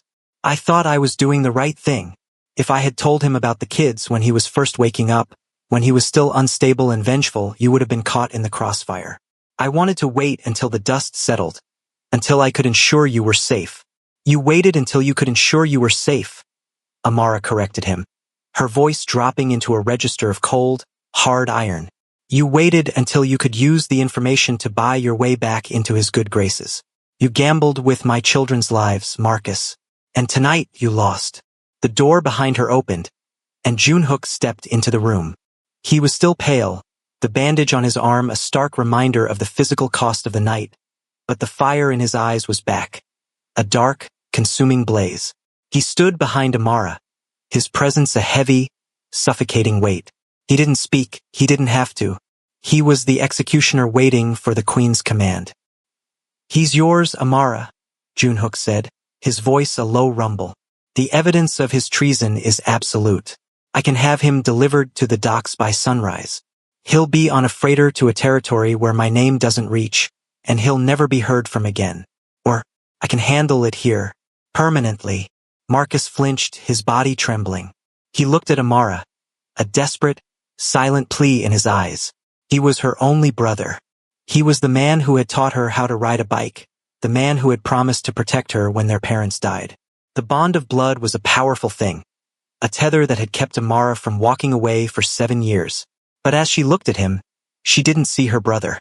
She saw the man who had almost let Han Seo-yun poison her husband. She saw the man who had put a target on Noah and Nia's backs. For a long moment, the silence in the room was absolute. Amara felt the darkness of the fortress closing in around her, the weight of the crown she hadn't asked for but was now forced to wear. She thought of Noah's drawings, the shadows with claws. She realized that if she let Marcus stay, if she chose forgiveness over safety, she would be inviting those shadows back into her children's nursery. "Forgiveness is a luxury for people who don't have something to lose," Amara whispered, her voice trembling just once before hardening into a finality. I spent 7 years being a sister. Tonight, I am a mother. She stepped closer to the table, leaning down until she was inches from Marcus's face. You're not going to die, Marcus. That would be too easy. You'd become a martyr in my mind. A ghost I'd have to apologize to. No, you're going to live. But you're going to live as if you were never born. She turned to Junhook, her eyes clear and dry. Send him to the freighter. Strip him of the Cole name. Strip him of every cent he earned from your empire. If he ever sets foot on Korean soil again, if he ever tries to contact me or my children, you have my permission to do whatever is necessary. But for tonight, I want him gone. I want the stain of his betrayal washed out of this house. Marcus collapsed forward, his head hitting the table with a dull thud. He began to sob, the sound of a man who had realized that his sister was finally gone, replaced by someone he no longer recognized. Junhook nodded to the guards. They stepped forward, hauling Marcus to his feet and dragging him toward the door. As they passed Amara, Marcus tried to reach out, his fingers brushing the silk of her sleeve. She didn't flinch. She didn't look back. She stood like a statue of ice until the doors closed and the sound of his sobbing faded into the distance. When they were alone, Junhook walked around the table, stopping behind her chair. He leaned down, his breath warm against her ear. You were magnificent, he whispered. You were born for this, Amara. You just didn't know it. I was born to protect my children, she replied, turning her head to meet his gaze. Her eyes were no longer those of the soft assistant he had met in the elevator. They were the eyes of a woman who had walked through the fire and come out forged in iron. If that means becoming a monster's queen, then so be it. But don't think for a second that I've forgotten who put us in this position. Marcus betrayed us, but you built the world that made him think he had to. Junhook reached out, his fingers tracing the line of the diamond collar. It was no longer a gift or a claim. It was a pact. I'll spend the rest of my life making you forget, he promised, his voice thick with a raw, desperate sincerity. He leaned in, and for the first time in 7 years he kissed her. It wasn't the desperate, drunken kiss of their youth. It was a kiss of fire and iron. It was a claim laid in the heart of a fortress, a union of two people who had both been broken by the world and had decided to build a new one out of the wreckage. Amara didn't pull away. She felt the darkness of his world closing in around her, the cold marble and the silent guards and the heavy secrets. And for the first time, she didn't fight it. She leaned into it, a silent vow forming in her mind. The dragon had his queen, and the queen was going to make sure that anyone who threatened her children, including the dragon himself, would regret the day they ever saw her face. They walked out of the interrogation wing together, ascending from the depths of the earth back into the moonlit grandeur of the estate.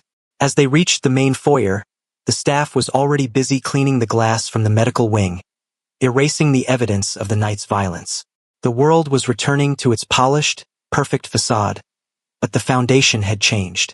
Amara stopped at the bottom of the grand staircase. She looked up toward the nursery, where her children were safe, sleeping in a world she had just secured with a betrayal of her own blood. She felt the weight of the night on her shoulders, but she also felt a strange, chilling peace. The game was far from over. Julian Thorne was still out there, and the board members would always be hungry, but for tonight the fortress held. Go to them, Junhook said, his hand lingering on her waist. I have to handle the final transfers for Marcus. I'll be up soon. Amara nodded and climbed the stairs. She entered the nursery, the air smelling of lavender and baby powder. She sat on the edge of Noah's bed, watching his peaceful, rhythmic breathing. He looked so much like his father, yet he had her heart. She leaned over and kissed his forehead, then did the same for Nia. She walked to the window and looked out at the city. The lights of Seoul were bright, a sprawling sea of life that knew nothing of the war fought in this house tonight. She saw a black car leaving the estate, heading toward the harbor. She watched it until its tail lights disappeared into the shadows. The fire of the night had burned away her past, and the forgiveness she had once hoped for had been traded for the safety of her heirs. Amara Cole was no longer the girl who ran. She was the woman who ruled, and as the sun began to peek over the horizon, painting the sky in shades of bruised purple and gold, the queen closed her eyes and finally slept, knowing that the dragon was standing guard at the door. The walls were high, the guards were many, and the game was only just beginning. The morning of the wedding did not break with the celebratory warmth of a new beginning. Instead, it arrived with a heavy, bruised sky that hung over the Kong estate like a shroud. Inside the fortress, the atmosphere was a frantic, disciplined chaos.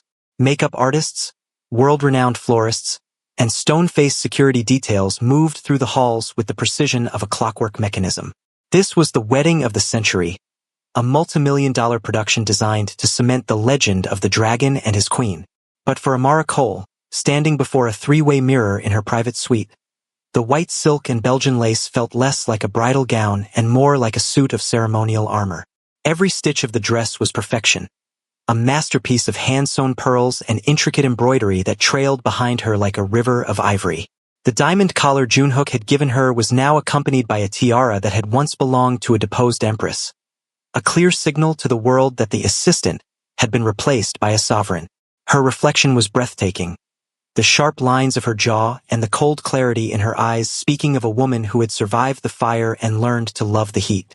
Yet, as she adjusted the veil, a phantom chill settled in the marrow of her bones. A soft knock at the door broke her concentration.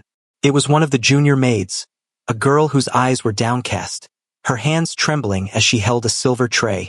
On it sat a single square envelope made of heavy, cream-colored cardstock. It bore no return address, no name, only a wax seal in the shape of a weeping willow, a symbol Amara didn't recognize. "This was left at the security gate, madam," the girl whispered. "They said it was urgent. A gift for the bride's eyes only." Amara took the envelope, the weight of it feeling strangely heavy. She signaled for the maid to leave. Alone in the room, surrounded by the scent of 10,000 white roses, Amara broke the seal. Her breath hitched as she pulled out a single high-resolution photograph. It wasn't a card or a message of congratulations. It was a crime scene photo, dated 7 years ago. It showed the wreckage of Junhook's car, crumpled like a discarded soda can at the bottom of the rain-slicked ravine. The image was vivid, the red of the taillights bleeding into the muddy water. But as Amara looked closer, her heart stopped. The photo had been taken from a high angle, looking down into the ditch. In the corner of the frame, partially obscured by the foliage, was the rear bumper of a second vehicle, a sleek, dark government-issue sedan. Stuck to the back of the photo was a small, handwritten note on vellum. The ink was fresh, the handwriting elegant and precise. Asterisk, the dragon thinks he survived a tragedy. He survived a trial.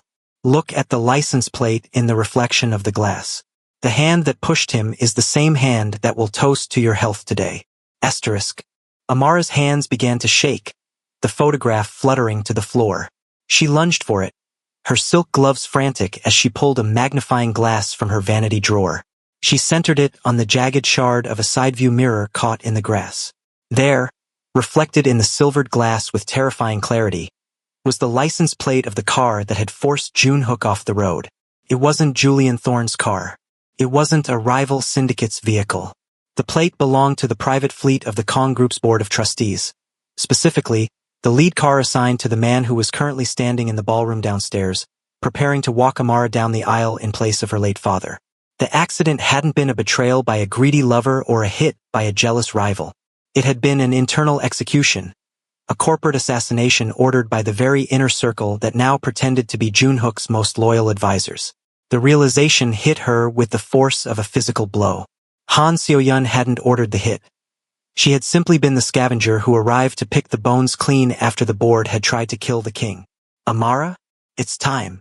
Junhook's voice boomed from the other side of the door, deep and commanding, yet tinged with a rare, genuine excitement. He entered the room, looking like a god of the underworld in a midnight black tuxedo, his presence filling the space with an overwhelming gravity.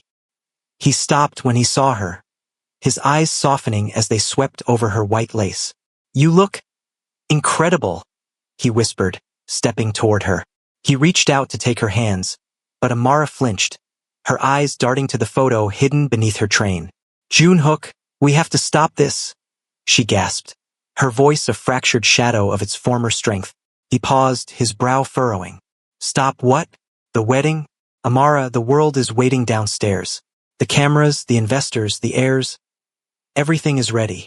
It wasn't an accident, she whispered, her eyes filling with a fierce, protective fire.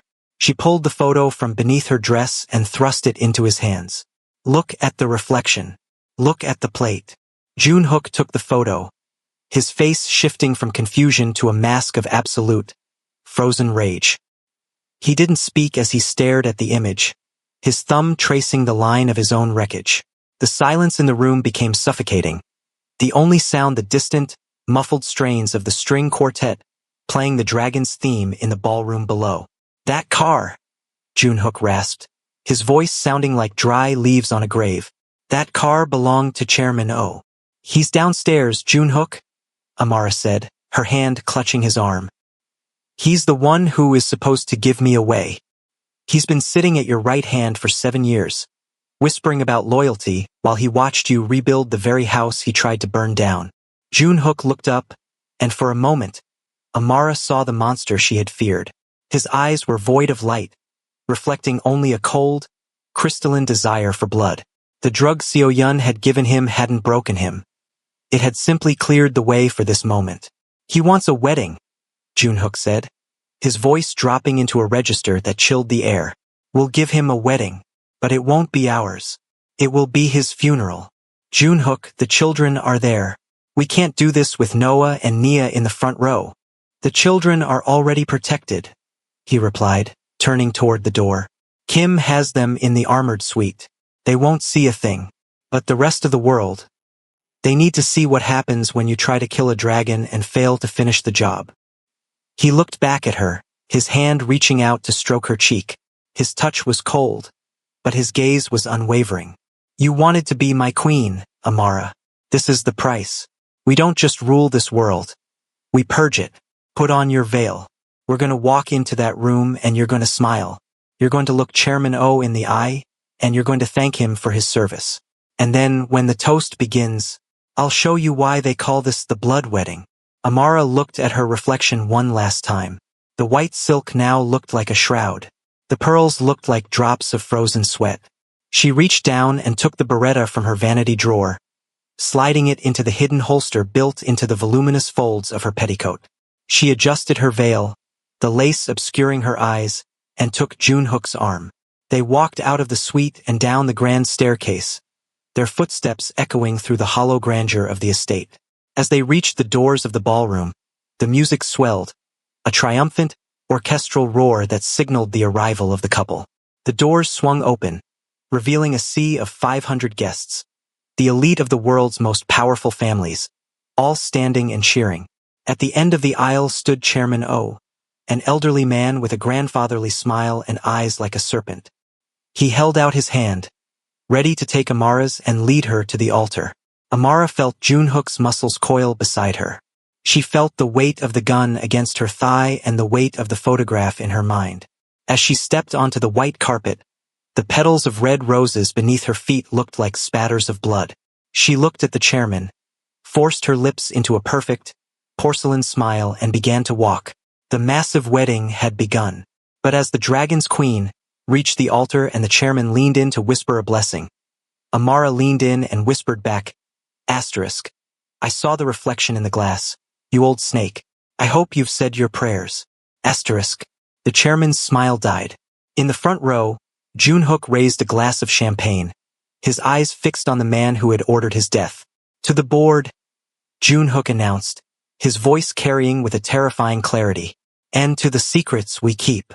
The string quartet stopped mid-note.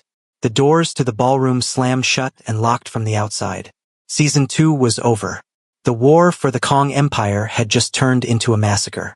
Before we jump into the next twist, I have to say a massive thank you to the Kong Empire. Your support on Part 1 was incredible. If you haven't joined the family yet, tell me in the comments. Where in the world are you watching from? I love seeing our community grow across the globe. And if you're enjoying the drama, do not forget to hit that like button and subscribe so you never miss a chapter. Let's keep this momentum going.